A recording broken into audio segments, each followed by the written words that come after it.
Traffic সপ্তাহ উপলক্ষে Pirojpur C office চত্বরে জেলা পুলিশের আয়োজনে র্যালি ও সেমিনার অনুষ্ঠিত। সঞ্চালনা করেন সার্জেন্ট শায়লা শারমিন। এ সময় সভাপতিত্ব করেন জেলা পুলিশ সুপার খান মোহাম্মদ আবু নাসির। এ সময় উপস্থিত থাকেন বিআরটি কর্মকর্তা, মালিক শ্রমিক ফেডারেশন সহ বিভিন্ন শ্রেণী পেশার মানুষ ও প্রিন্ট ও ইলেকট্রনিক্স পত্রপত্রিকা সাংবাদিকবৃন্দ। পিরোজপুর থেকে মাইনুল ইসলাম মামুনের পাঠানো তথ্যচিত্রে থাকছে বিস্তারিত।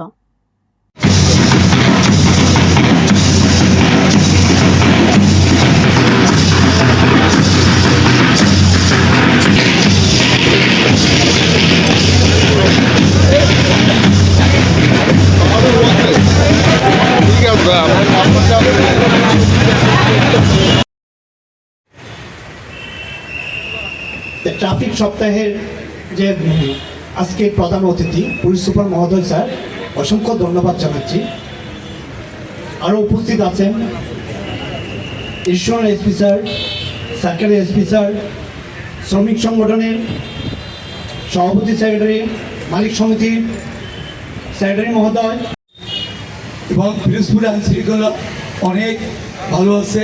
এই পুলিশ সুপার মহোদয় আন্তরিক এবং ট্রাফিক ভাইরাও অনেক আন্তরিক, তারা আন্তরিক সাথে কাজ করে। ধন্যবাদ সবাইকে। রাস্তাগুলো খুব ন্যারো, এখানে যে যানবাহন চলার কথা, যতটুকু চলার কথা তার চেয়ে অতিরিক্ত যানবাহন চললে কি করতে হবে? আমাদের রোডে প্রশস্ততা বাড়াতে হবে। আমাদের 4 ভাগের 1 ভাগ অর্থাৎ 25% যে আমাদের রোড দরকার, সেই রোডটা কিন্তু আমরা পাচ্ছি না। তাহলে আমার ট্রাফিক পুলিশ কিভাবে সেবা দেবে? এই অতিরিক্ত লোডে তো যানজট লেগেই থাকবে।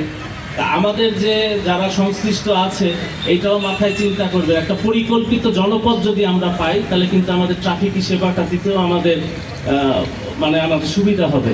তা আমাদের এই রোড প্রশস্ত করার বিষয়ে আমাদের এখানে যারা মালিক পক্ষ, শ্রমিক পক্ষ আছেন এবং আমাদের যারা এই বিষয়ে কাজ করছেন সকলকে আমি আহ্বান জানাবো, পিরোজপুরের রোড ঘাটগুলোর উন্নয়নের ব্যাপারে আমরা সকলে একসাথে কাজ করব, যাতে এই রোডগুলো প্রশস্ত হলে আমাদের যানবাহনগুলো চলাচলও সুবিধা হবে।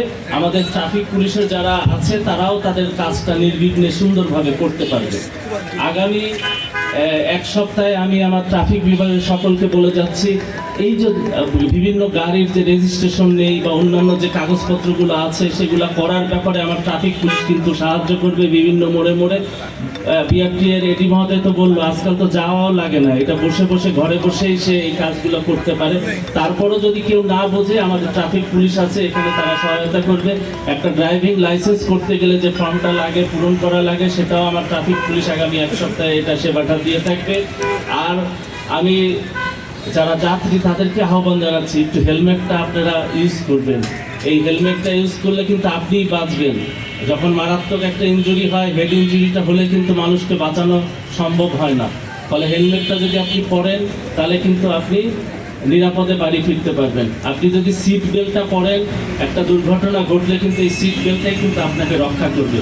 তো এই যে বিষয়গুলো আছে, এই বিষয়গুলো নিয়েই আমরা সাধারণত আগামী 1 সপ্তাহ আমরা এই সচেতনতামূলক আমাদের প্রচারণাটা চালাবো এবং শ্রমিক এবং মালিক পক্ষ নেতৃবৃন্দ আছে তাদের সাথে আমরা বসবো, কিভাবে আরও পিরোজপুরের এই ট্রাফিক ব্যবস্থা উন্নয়ন করা যায় এবং আমরা ট্রাফিক মালিক পক্ষ এবং ড্রাইভার যারা আছে, ড্রাইভার সহ যারা হেল্পার আছে তাদেরকে আমরা সচেতন করব, কিভাবে তারা ট্রাফিক আইনগুলো মেনে চলবে, কিভাবে তারা সচেতন হবে সেই বিষয়গুলোও বলবো এবং জনগণেরও কী দায়িত্ব আছে সেই বিষয়গুলোও আমরা বলবো।